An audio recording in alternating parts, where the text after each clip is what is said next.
Hello and welcome. This is the Art of Lighting for Games, Week 1. My name is Omar Gatika and I am your instructor. Thank you for joining me. The goal of this course will be to demonstrate a practical approach to in-game real-time lighting within the context of a production pipeline. I'm going to be working in Unreal Engine as it is an easily accessible platform that we can all use. However, the workflow and techniques will be presented in as much of a software-agnostic format as possible. This is because many studios use either proprietary or heavily modified engines that are unique or exclusive to that studio's pipeline. So in short, my goal is to teach you how to think about lighting for games in production, and not how to light in Unreal. These techniques will apply to any contemporary pipeline. I'm also going to focus on a larger AAA style platform, mainly because that is what I work with, and thus I'm not going to focus on VR or mobile platforms as they are more limited. This program will guide students through weekly examinations of different lighting scenarios and environments. I will demonstrate how I approach lighting them and the workflow that I use to get them from a conceptual state to a working playable level. So why is lighting so important in games today? Lighting has the ability to make a drastic impact on the final look and mood of the environment. There are many examples where simple graphics in combination with good lighting can make for a very compelling scene and complement storytelling and playability. Alternatively, an amazingly modeled and textured scene with physically based materials can still look bad if improperly lit. A production lighter has the responsibility of defining a play space so that it is easily readable and recognizable to the player, and also making sure that it fits the mood and aesthetic of the overall production. Having an understanding of composition is important and should not be underestimated. However, an artist must remember that as a developer, he has little or no control over the composition of the scene as it is viewed through the camera. This is almost exclusively controlled by the player. What the artist/developer does have control over is composing the scene geometry and lighting in a way that guides and leads the player through the play space. And that is what we are going to begin to talk about today.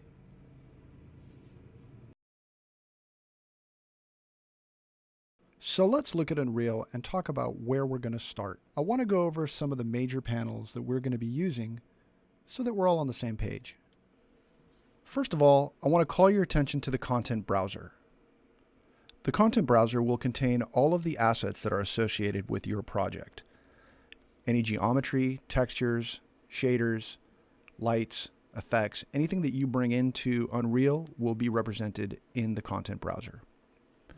I like to enable this panel here, which shows or hides the source panel. And what this essentially does is it creates a Windows Explorer type tree view that you can use to just navigate through the various folders of your content browser. If for any reason your content browser is not already accessible to you when you open up Unreal, you can always find it in Windows, Content Browser. And you can open Content Browser 1, 2, 3, or 4. They're all the same, and these windows are just here to allow you to have another panel so that you can be in another part of the content tree, and you can drag and drop from one to the other.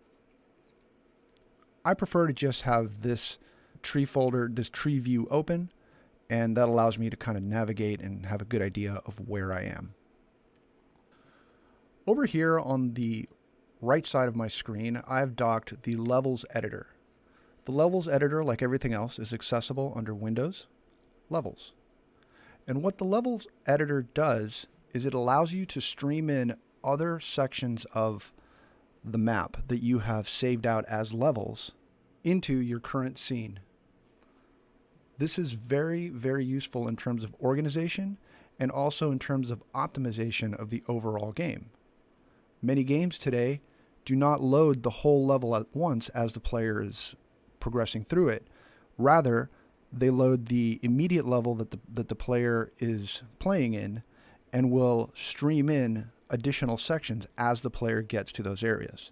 This allows for optimization and for the game to not have to hold all of the textures and geometry for the entire map in memory as the player is progressing through one area. Over here on the extreme right side of my screen, I've docked the World Outliner. The World Outliner is also accessible through the Windows tab in World Outliner. The World Outliner holds all of the assets that are associated with your current level. Anything that you place in Unreal will be represented here in the World Outliner.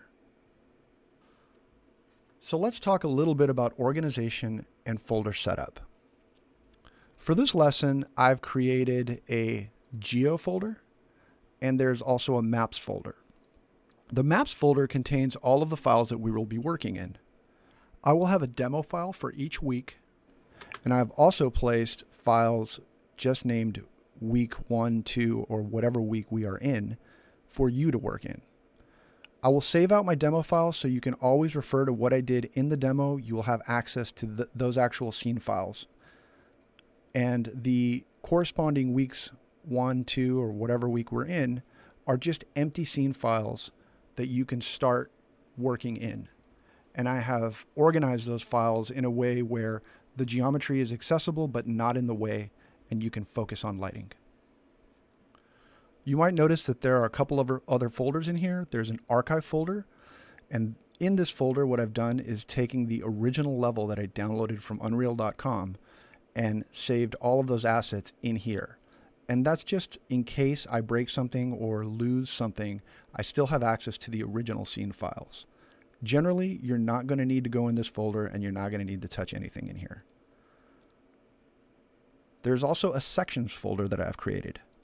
And in this folder are the different pieces of the level that we will be working in. These pieces will be streamed in through the levels editor. And it's as simple as taking any piece of geometry and just dragging it in to that editor. So let's jump into the first scene and talk about what we're going to be working with today. I'm going to head over to my Maps folder, and I'm going to open up Demo Week 1.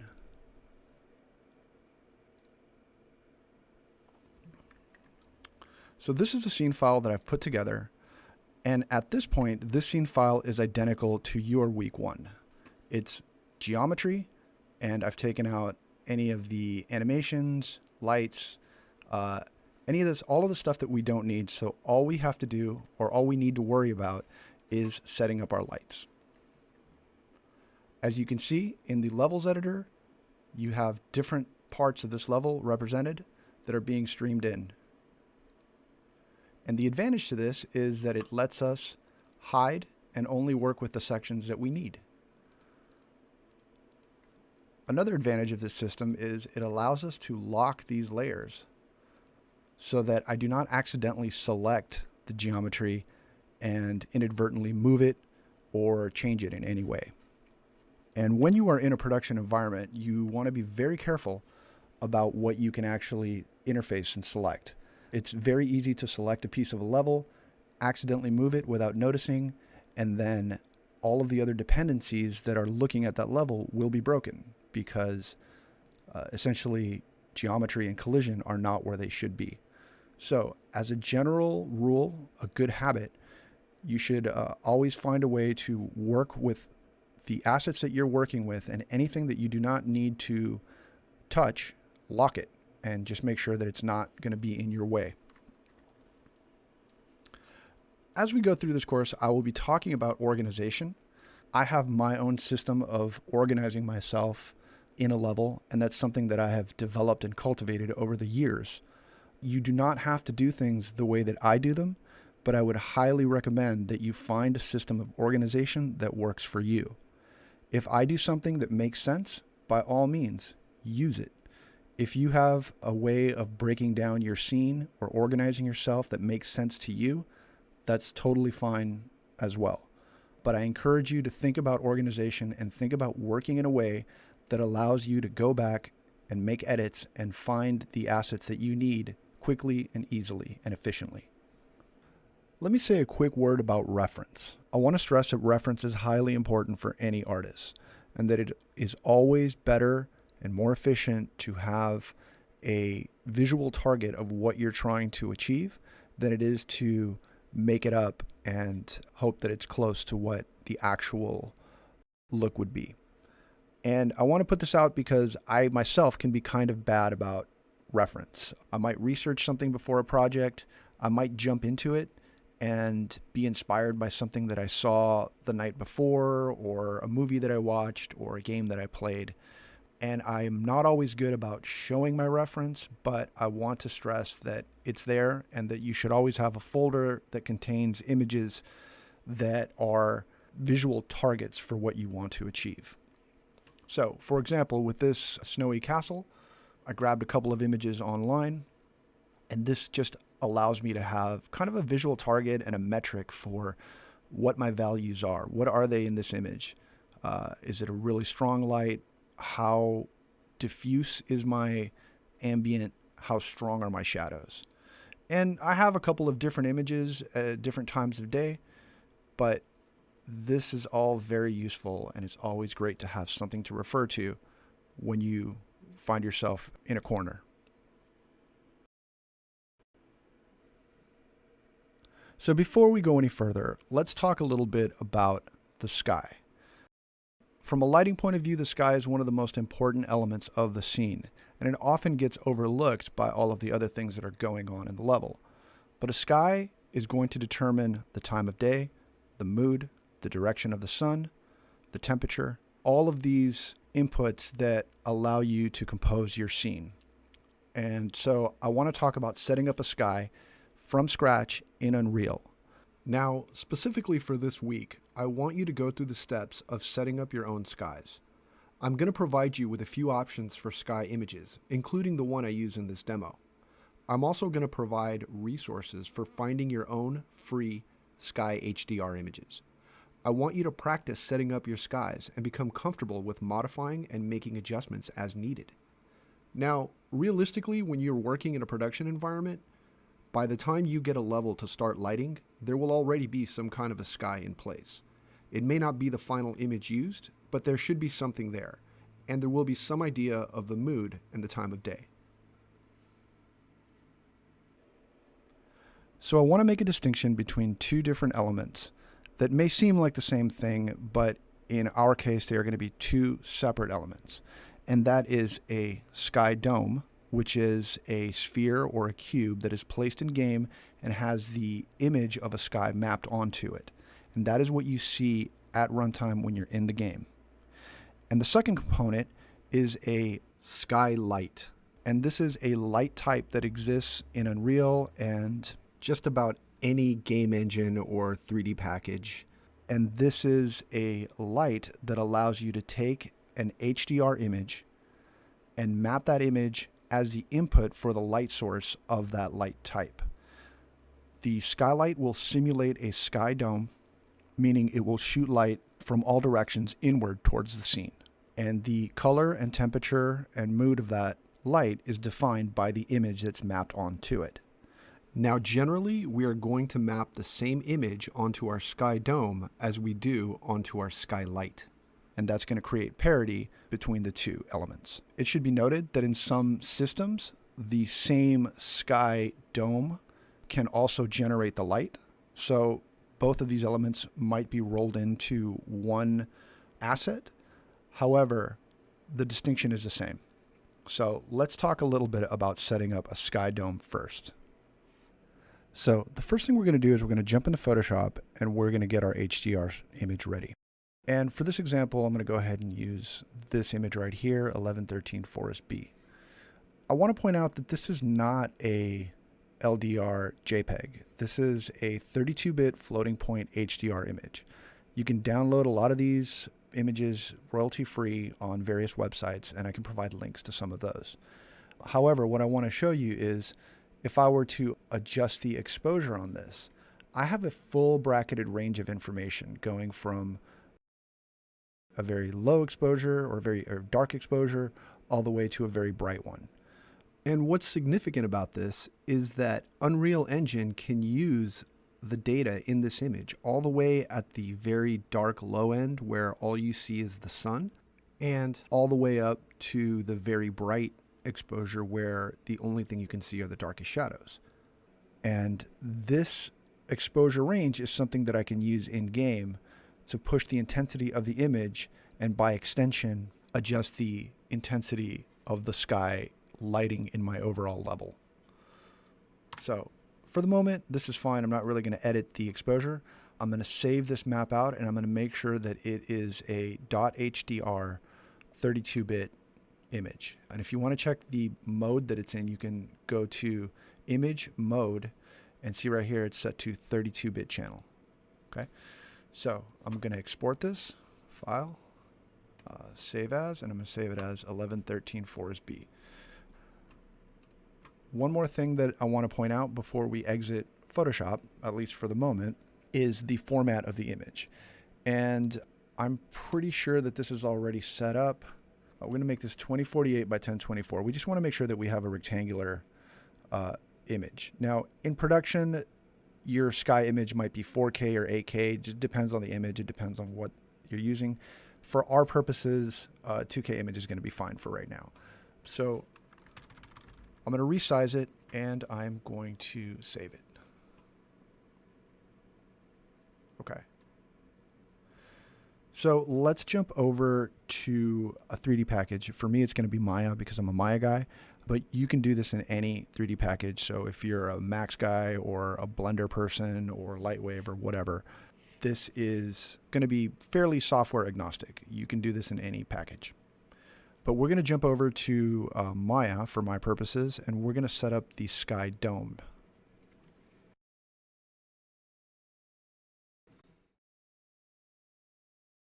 Okay, so to set up a sky dome, the concept is pretty simple. I'm going to create a sphere. I'm going to size the sphere up to something that I can work with here. But I also know that once I get into Unreal, I'm going to have to make this bigger because I need it to fit the entire footprint of my level. But for right now, this is fine. I'm going to create a sphere. I'm going to smooth it out. And let's assign a material to it so that we can see what's going on. Okay, so I have this checkered material already. I'm going to throw this on here. And this is showing me exactly what I expect to see. It's showing me my texture mapped onto the sphere. However, what I'm going to want is an inverse of this, where the sphere, if you look right now and you go inside, the sphere is single-sided. So from the inside, it's essentially invisible, and the sphere is only being rendered from the outside, and the texture is applied to the outside. So what I want to do is reverse this, because in application, we're going to be standing inside the sphere. Our level is going to be here, and we want to see the sky projected on the inner surface of the sphere. So to do that is very simple. We're going to select our object, and at least in Maya, I'm going to go to Mesh Display, and I'm going to reverse the normals. So that is essentially flipping it inside out. We're just reversing the normals on this sphere. And this is exactly what I want. I want to be able to stand in here and see my sky projected on the inside of this mesh. So, a couple of housekeeping tips. Let's name this, because whatever we name it is the name that it's going to have when we bring it into Unreal. So I'm going to call this the Sky Dome. And my material, if you noticed, has already been named. I prefix all my shaders SDR. That just, number one, tells me what it is when I see it in a list. And number two, if all my materials are SDR and then the name of the material, they all tend to be grouped together. So I can find them all in one place, and I don't have to go up and down a big list of assets to find what I want. And the reason that I point that out is because it's much easier to name it in here and then bring it in, and it's set up the way you want it to be set up, as opposed to just bringing in Polysphere X and then having to find that and rename it in Unreal. So with that in mind, we've got our sphere, we've got our shader that's associated with it. I'm going to select it, and I'm going to export as an FBX. So making sure that my file type is indeed FBX. And I'm going to call this Sky Dome. I'm just going to rewrite this file. And whenever I export anything for Unreal, I just make sure that smoothing groups is enabled. This is not going to make a big difference for our sky, but it's just a good habit. I just always leave that on. Okay, and my file is exported. So let's jump over to Unreal. And let's talk about bringing in our assets that we just made. So for anything that you want to bring into Unreal, you're going to go to this import tab here. And this applies for meshes, this applies to textures, materials, and everything. I'm going to hit import, and I'm going to get my Skydome FBX that I just saved out. I'm going to open that. You're going to get this FBX import options. And when dealing with a sky, I want you to make sure that auto generate collision is turned off. So because this is a sky and this is going to be out in the distance, we're never going to interact with it. We're never going to touch it. It does not need to calculate collision. It's just not necessary. So let's just leave that off. And then we're going to say import all. So what it did is it brought in my Skydome. This is the mesh. It brought in SDR underscore Skydome. This is my shader. And it brought in this utility marker, which is the checker pattern that you're seeing. This is my texture. So if I had a full res sky, this would be the HDR sky image, this would be the material, and this would be the geometry. So let's organize ourselves a little bit. I'm going to grab all of these sky assets that I just brought in, and I'm going to drag them over here under Geo to my skies folder. And like I mentioned earlier, this is just the repository that I am saving all of the sky related assets. So these are all my map files, my scene files. Don't need to be in here. I'm going to jump over to skies, and here are my assets. Let's save this first, and let's go into a new scene just for this quick setup here. And we'll just do empty level. So I've imported my sky mesh out of Maya. I'm going to bring in the HDR image that we just created in Photoshop. So once again, I'm going to hit import, and it's 1113 Forest B. And whenever you import anything, what Unreal does is it converts it to what is known as a U asset, which is a native file to Unreal. It will handle textures, materials, geometry, anything that you import. Once it's converted and brought in, it's good to go. Unreal can parse it and do whatever it needs to do.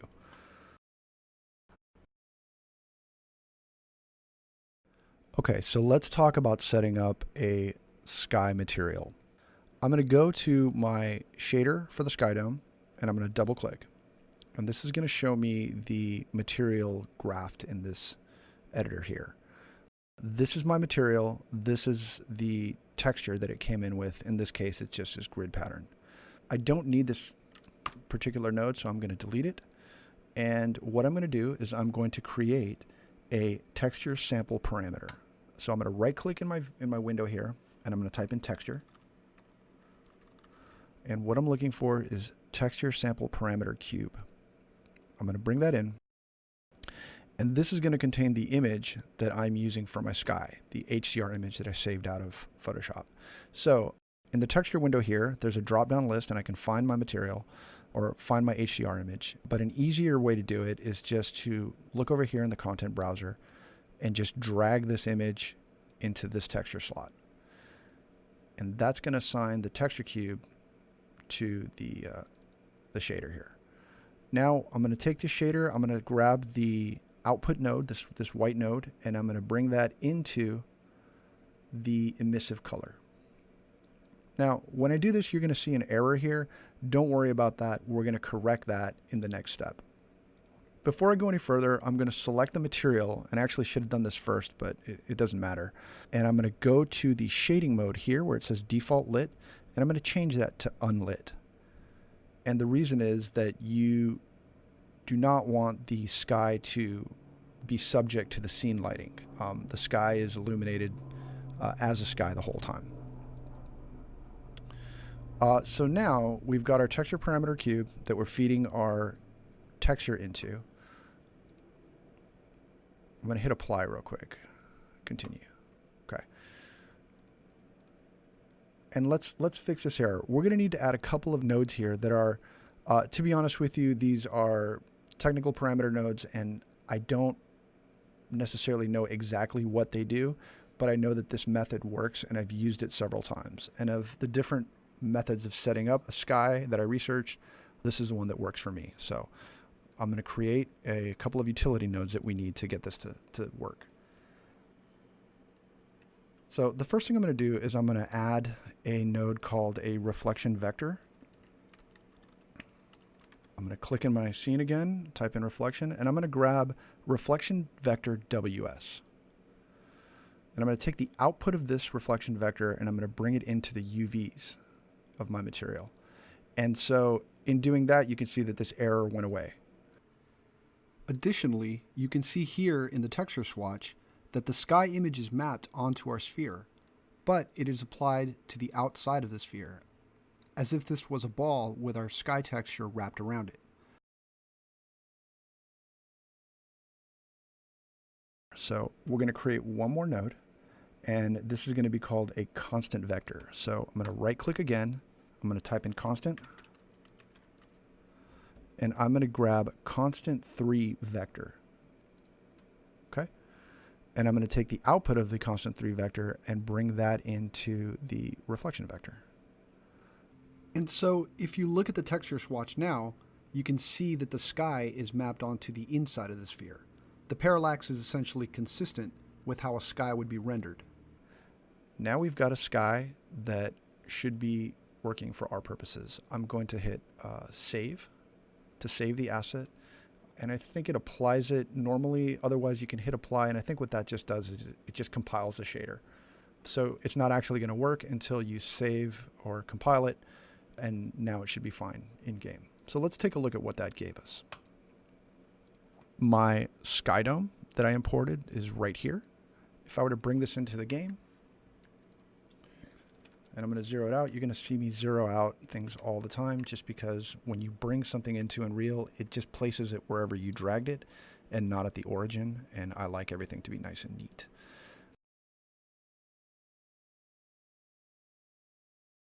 So if we look at the sky, this is exactly what we expect to see. It's a dome. When I look around, I'm looking at the interior and I'm seeing the HDR image mapped onto the inside of the sphere. So that is our sky set up. I'm going to do one last thing, and I will explain this in a little more detail as we progress through the lesson. But I'm going to select this sky, and I'm going to go to Blueprints, and I'm going to say, oh, excuse me, that's actually not working. Here, I'm selecting my sky dome in-game. I'm going to click on Blueprints, and I'm going to say Convert Selected Actor to Blueprint Class. What this is going to do is it's going to make a prefab out of this asset. And I should explain that what prefabs are is a scene that has various elements saved into it.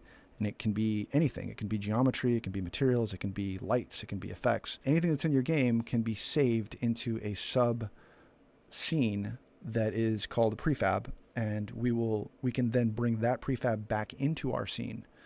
And it allows us to take that group and collection of objects and treat it as one asset.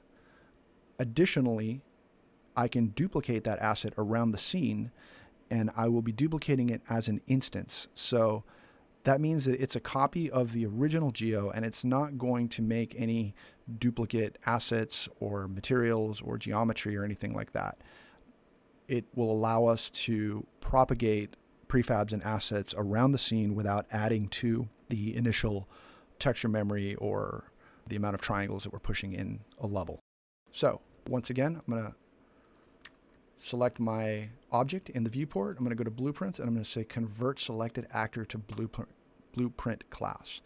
Now, I mentioned earlier I have a prefabs folder. I'm going to put this in the prefabs folder, and I'm just going to call it Skydome 1113 Forest B. Okay. I'm going to say Create Blueprint.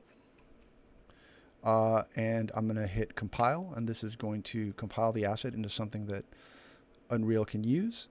And essentially, if I were to make any changes to this, I would just want to make sure that I compile it afterwards. So, and I'm going to hit save as well, and I'm going to close that out. So we're in our prefabs folder, and if I look, I've got Skydome 11 Forest B. Actually, I'm not going to delete that. Actually, I'm going to delete this because it just set it up again. So that's cool. Just delete that.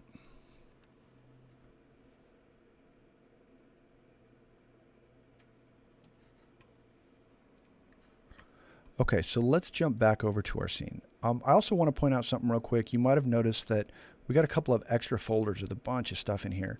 That's normal. These are just, this is just content that Unreal has that's usually hidden to the user, but because we exposed some of these nodes, it just made it available in our content browser. We can hide them again, or we can just close the folders and not worry about it. It's not a big deal.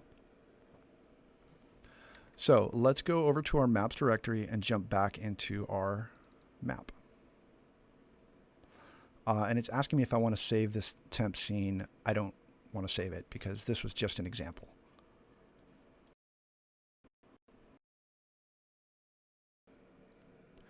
Okay, so let's jump back into our main scene in Unreal. We've created a sky dome. We set it up as a prefab. So I'm going to go to my prefabs folder where I saved it, and I'm going to grab Skydome 1113 Forest B. I'm just going to drop this into the level. I'm going to zero out the transforms like I do with just about everything I bring in. And I'm going to scale it up because obviously it's too small for our scene.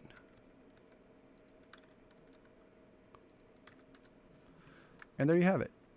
Our sky dome is in the level. We can move around and see our sky in application. Okay, so the one thing you're going to notice is that I brought it in, but it's not contributing to any lighting in the scene. And this is because, as I mentioned in the beginning of the lecture, the sky dome is what we visually see in the game. It's the visual representation of the sky. However, to get the light from the sky, we need to introduce a sky light. And as I mentioned earlier, this is a light type in Unreal. So I'm going to go to my toolbox under lights, and I'm going to grab skylight and bring that into the scene. Just like the sky dome, I'm going to zero it out. And I'm actually going to move him out here just so I can work with it a little bit easier. Okay. So now what I want to do is I want to use the same HDR image that's driving the sky to drive the intensity and the color for the skylight. So by doing that, it's very simple. I'm going to select the sky. In the attributes editor here, I'm going to go to source type.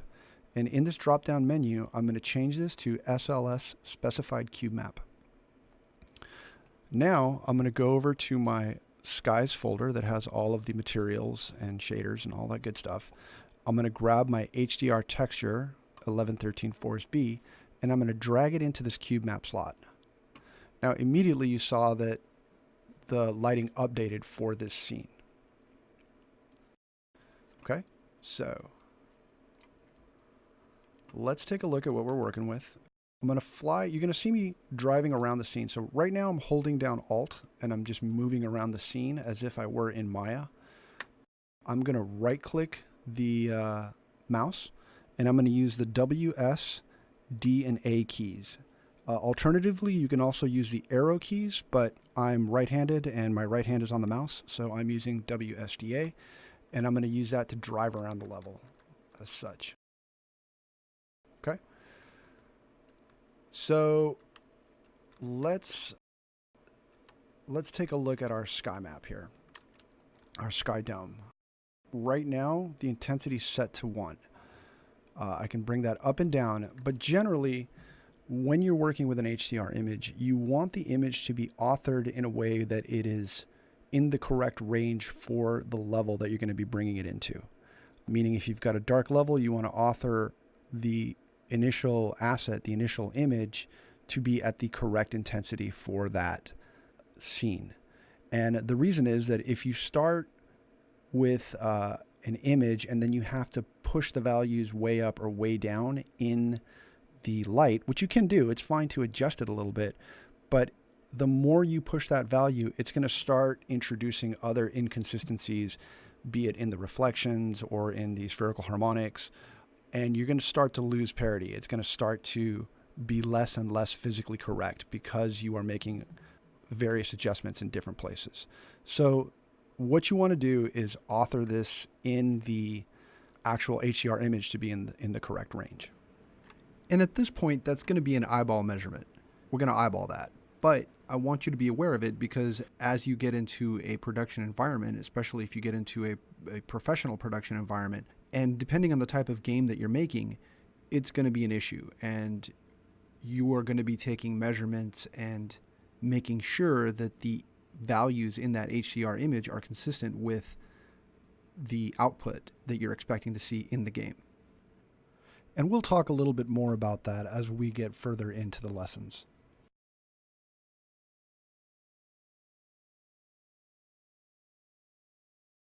Okay, so I want to talk about compiling lighting. But first, let me clarify the distinction between dynamic lights and static lights. Dynamic lights are calculated at every frame that the game is running. They are live lights. Each can draw a shadow map that they can update in real time if something passes in front of them. They can be moved and animated to various degrees depending on the engine that you are using. Dynamic lights are limited by how many the engine can draw on screen at once, how many shadow maps can be calculated and drawn at once, and in that only their direct component is calculated at runtime. When I say direct component, I'm referring to the first ray of light that is emitted from the light source. All lights in game emit rays that are cast at a predetermined intensity of energy. Those rays travel over distance until they hit something. The first ray of light is the direct portion of light, and it is calculated at every frame that the game is running. If a direct ray of light hits something, it will bounce in multiple directions. This is referred to as the indirect portion of light, or the bounce. The indirect rays will continue to bounce off of other surfaces until they run out of energy. The information for the indirect portion of the light is static, and thus stored in the light maps with the information from the other static lights. Static lights are pre-computed. Their intensity values, color, shadow information are all stored in one or more light maps that the game reads at runtime. These light maps cannot be changed at runtime. Additionally, the lights cannot be moved or animated. They will not update any shadow information. They are essentially painted into the level. It should be noted that they are limited by the resolution or size of the light maps.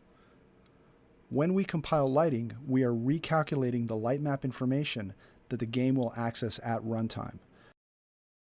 So, in doing that, what I'm going to do is I'm going to go here to my build menu, and I'm going to say build lighting only. And that's just going to rebuild the lighting for the scene. It's going to rebuild the light maps for the scene.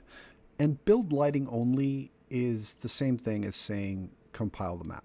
And you're going to hear those two terms go back and forth. You're going to hear me use those two terms. It's the same thing. So if you hear me say I'm going to compile the map, I'm going to build lighting only. If you hear me say we got to build lighting only, we're compiling the map. Now this can take a considerable amount of time depending on your system's resources. So we're going to let this go, and I'm going to pause, and we're just going to come back when it's done. I should also point out that inside the build menu, there's another tab for lighting quality. And in here, you can select different levels of quality for the output of your compile. I always leave mine on preview for the specific reason that I'm constantly iterating. I'm constantly making changes, submitting the map for a compile, and then getting it back.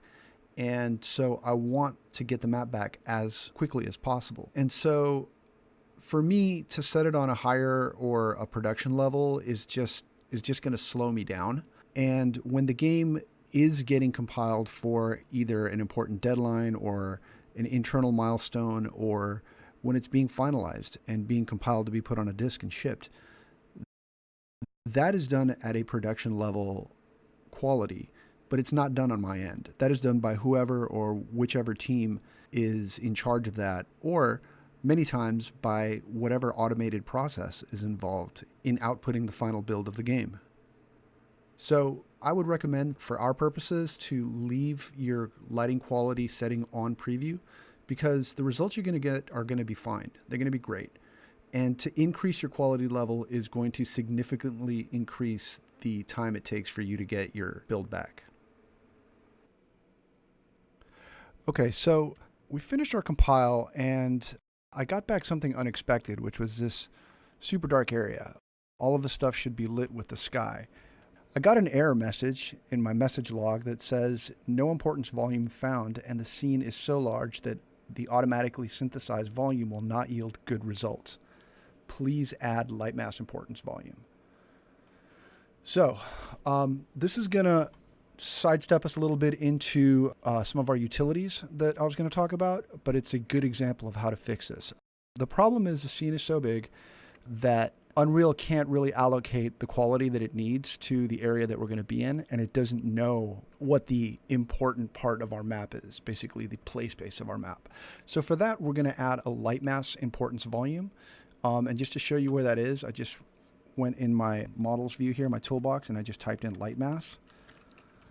And I'm going to select the light mass importance volume. I'm going to drag that into my scene. I'm going to zero it out just to make sure it's in the center. And remember when we talked about our levels editor? I'm going to hide sections that I don't need to see right now. So we're going to hide the geocastle exterior, and we're going to hide the cave background here. And that's just going to make it easier for us to place this volume. I'm going to make sure my light mass volume is selected in my world outliner. I'm just going to scale it up. And essentially, I'm placing this volume around the play space that we're going to be inhabiting. And in doing so, I'm telling Unreal, anything inside this volume, I want you to prioritize the shadow map quality. I want you to prioritize the render quality in this area. And that's about it. This is where our castle is. I don't really care about all this stuff out here. I could make I could make this a little bit bigger, but not really necessary for the moment. So now that we have that set up, let's fire off another compile and see if that doesn't fix our level.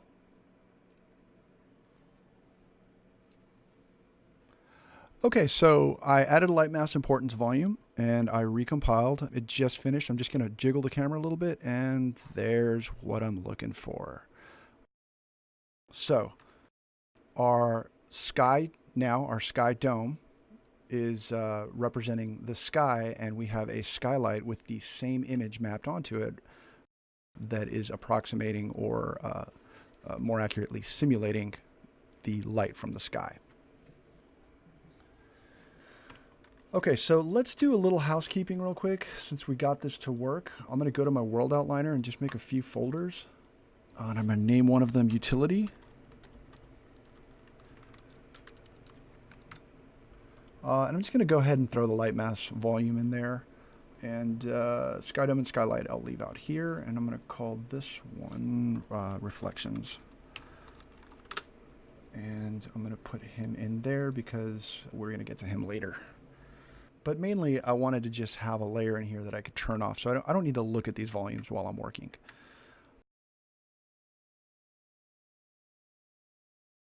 Okay, so I've got my skylight in here.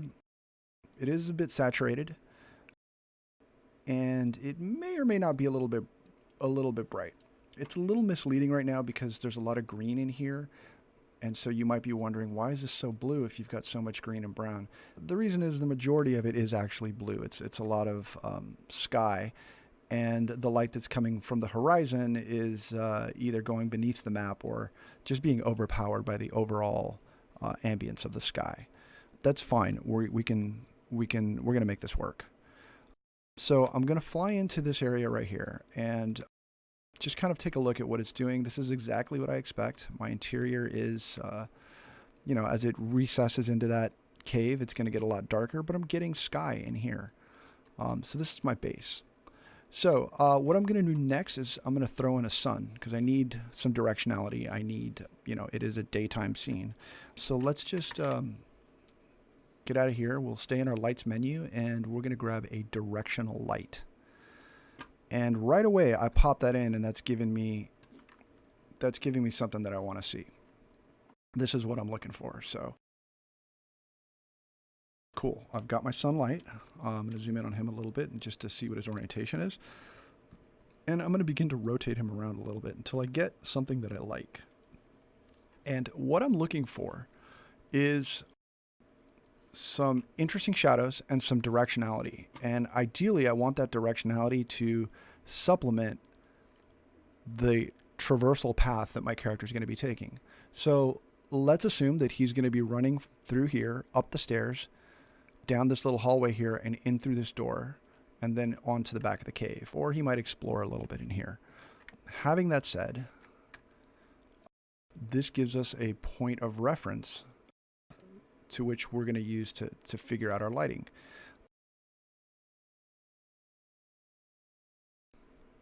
Now, with this being an outdoor scene, we really can't go wrong here. The sun is going to look good. The sun and the dome are working together, and they're going to look good pretty much wherever we put them. But in this case, I'm going to bring the sun around this way. I just think this might be interesting. One thing that I do like is getting a little bit of splash on the door. Whoops. Okay. One thing that I like is getting a little splash of light on the door because it's kind of saying, hey, we're going here. However, that might not be what we end up using just because I have to consider the overall player path and where it's working. I do kind of like this.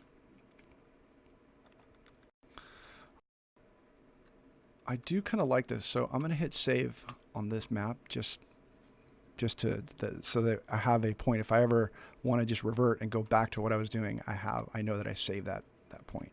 I'm going to try spinning this around this way.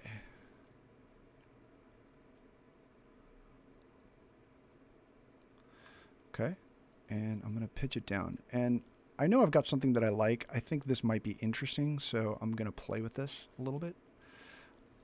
And what I do like about this is that generally the normals of the level of the textures and the geometry tend to look a little bit better when the sunlight is coming at you, meaning the player is walking into the sunlight. You get nice long shadows, and you get great reflections and great spec. So that's why I'm testing this angle around. But I'm really just looking for interesting composition in terms of shadow. And I gotta say, I'm gonna bring it around this way. I gotta say that I kind of like having that little splash of light on the door. But you got a lot of options here. You can go any which way. So I'm getting a nice little hit of light here that I really like. However, I still have to consider what's going on inside this little courtyard in here. And I'm really not a fan of that kind of the distribution of light and dark here. So let's just get an idea.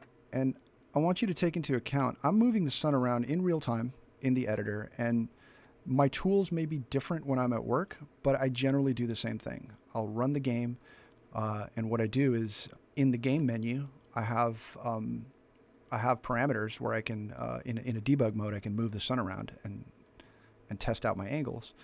And once I get something that I like, then I commit those values. I manually input those values and then recompile, and the sun is in that position. And my indirect light also corresponds to that. So I like this angle.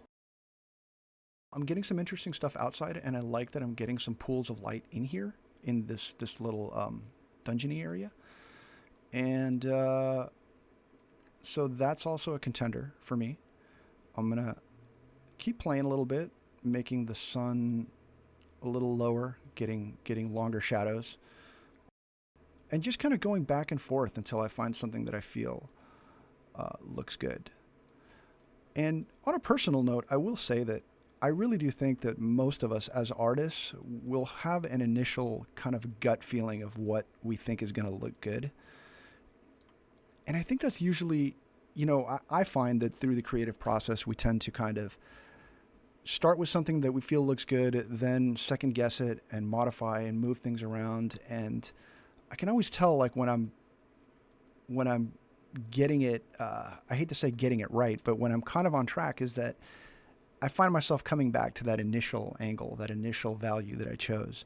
And the reason is that, if you have enough experience doing this, your gut is going to tell you something. Your gut already knows what works. Having that said, I think it's a very healthy and normal exercise to try a few options and kind of make sure that what you're setting up is what you want. So I think it's totally valid to experiment. But I'm also saying that as you get more experience and more confident, you got to trust your gut a little bit too. So this seems like something I can work with. What I don't like, there seems to be a hole somewhere in the geo because I'm getting a shaft of light in here. Oh, well, there's a hole right there. So I wonder why that's not being occluded from up here. But since we're never up here, it doesn't matter. We're not going to see that, so it's fine. As long as that kind of makes sense. Okay, and I'm still just taking a couple moments to kind of move things around. I'm not 100% sure, but you can tell like I kind of like this angle.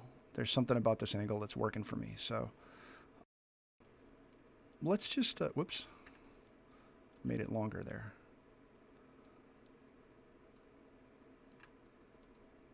Okay, let's just stick with this for a little bit. And something that I find a lot as far as my creative process goes is I have to just try something and let it sit for a while. And I might come back in an hour or in a day or in a week and completely hate it and change it. Or I might come back and realize this is great. I feel great about this. So let's try this angle right now. Now, also, you might notice that the sky isn't matching the direction of the sun. That's okay. We're going to fix it. What we're going to do is we're going to move the sky around so that the hot spot in the sky is going to be over here next to the mountain. Okay, so let's do that. And you see this tree here? I'm going to use this little white tree in the background as a marker. I kind of want the hot spot to be where that is. So we're going to commit our sun. I'm going to hit Control S to save the current scene, and we're going to hop back over to Photoshop real quick. Now in Photoshop, I have my scene open, my initial image open.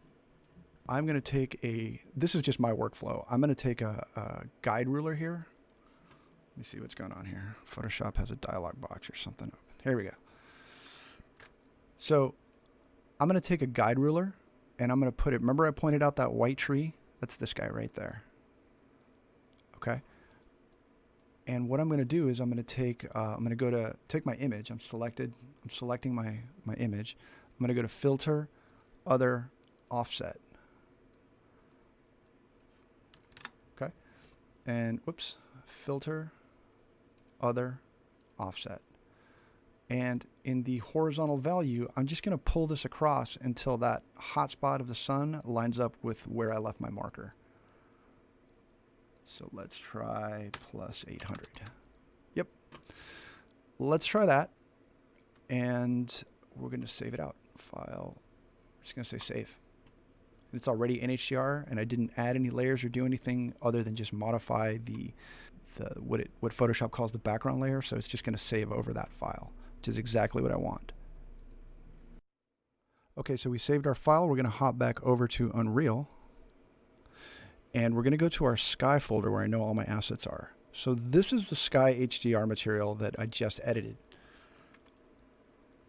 What I'm going to do, now remember, this was imported and now this is a U asset, so it's actually not that exact same file. However, it still has a reference to where the original file existed, and it's going to use that. I can use that to right-click on the image and say re-import. And it's just going to go grab that image again and bring it back in, overwrite the previously imported asset.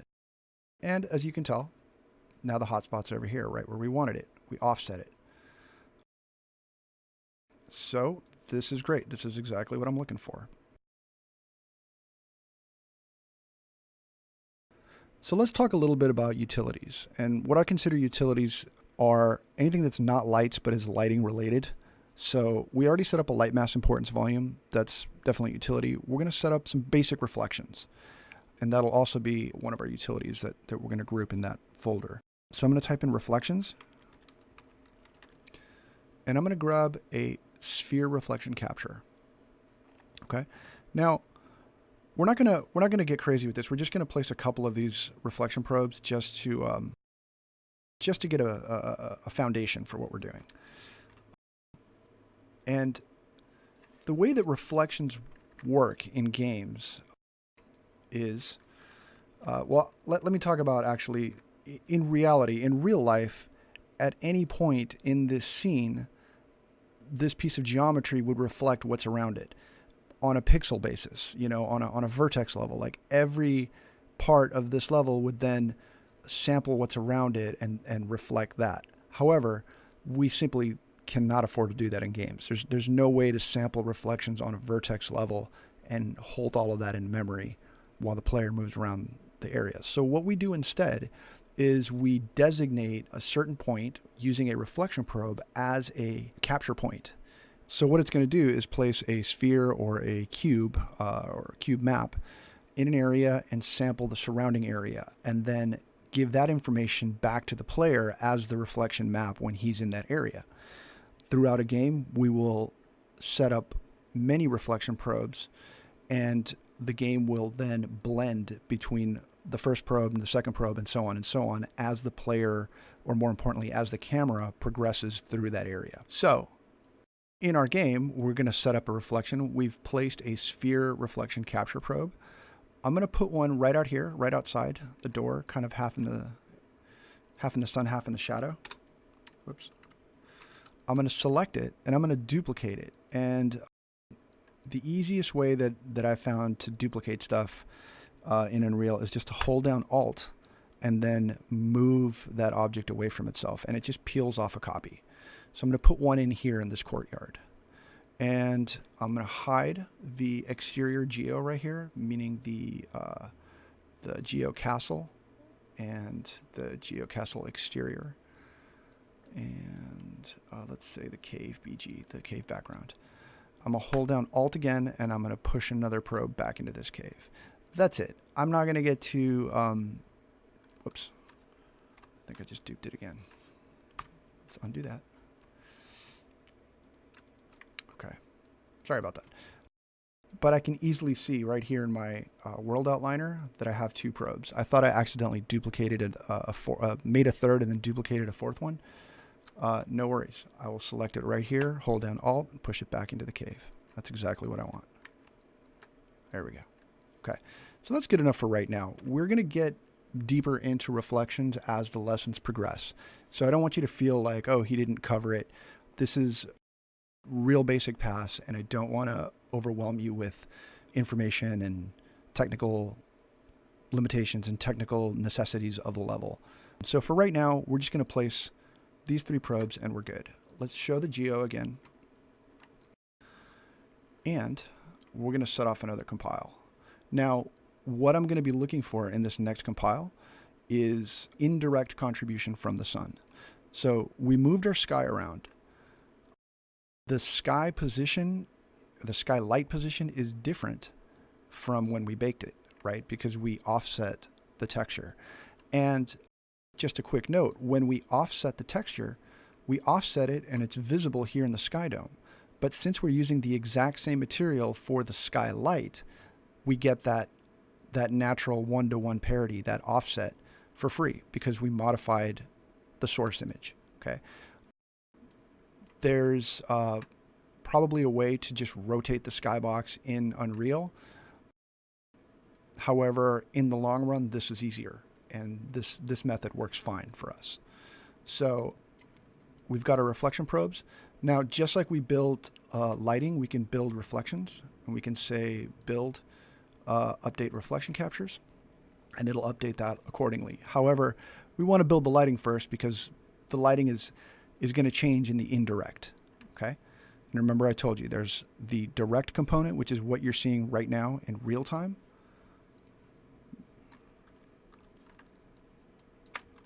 Meaning that if I rotate the sun, you are seeing the direct light update, the direct component. However, the indirect, all the secondary bounces of these rays, needs to be calculated into the light map. And to do so, we're going to hit save again, and we're going to go build and build lighting only.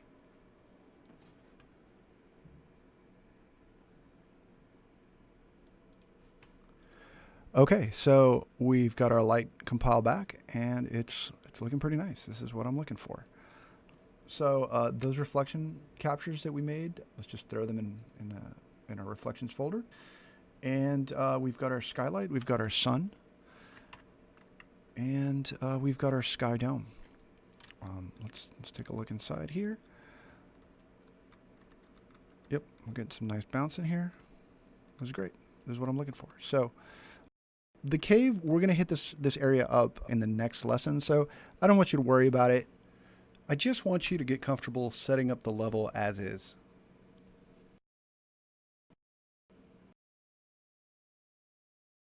So let's recap. We got our scene. We set up a sky. After we set up our sky, we brought in a skylight. And that skylight, we mapped the same image, 1113 Forest B, that we're using on the environment so that the lighting matches. Now, we had a little bit of problem getting this skylight to work, and it turns out that that's because we needed to have a light mass importance volume present. Once we put that in, did a compile, everything worked as expected. Additionally, we set up a couple of reflection probes just for some basic reflections. Like I said, we're going to get into this in more detail as the course continues. So for the time being, just place a couple probes, and like I said, we'll talk about how to think about probes and how to approach them from a production point of view a little bit later. And finally, we compiled the level and made a distinction between runtime lights and pre-computed lights or baked lights, and how the runtime lights are calculated at every frame that the game is running, and the pre-computed lights are baked into the light maps. They both have pros and cons. They both have advantages and limitations. And in most production environments, you're going to be using a mix of both. So for next week, I would like you guys to take the week 1 scene, and you can access that over here in the maps folder. This is a blank slate that you can start lighting from. So for this week, I would like you to do 2 different lighting versions of this scene. Set up your own skies. In the project folder for this week, there's a skies folder, and inside that, I placed a folder with some links to some free HDRI resources that you can download. Set up your sun, get a direction, time of day, and color that sets a mood. Make sure to pull a few reference images so that you have a visual target, and really think about how the player would simply move through the space. Don't forget to set up your utilities, light mass importance volumes, and a few reflection probes. Show me screenshots of your levels, and show me what worked for you, and also what you had trouble with. Let me see your references so I can have an idea of what your target is. And most importantly, have fun. I look forward to seeing what you do. Thank you for being here and participating in the art of lighting for games. I am Omar Gatika. Until next time, work hard, have fun, and I'll see you soon.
Hello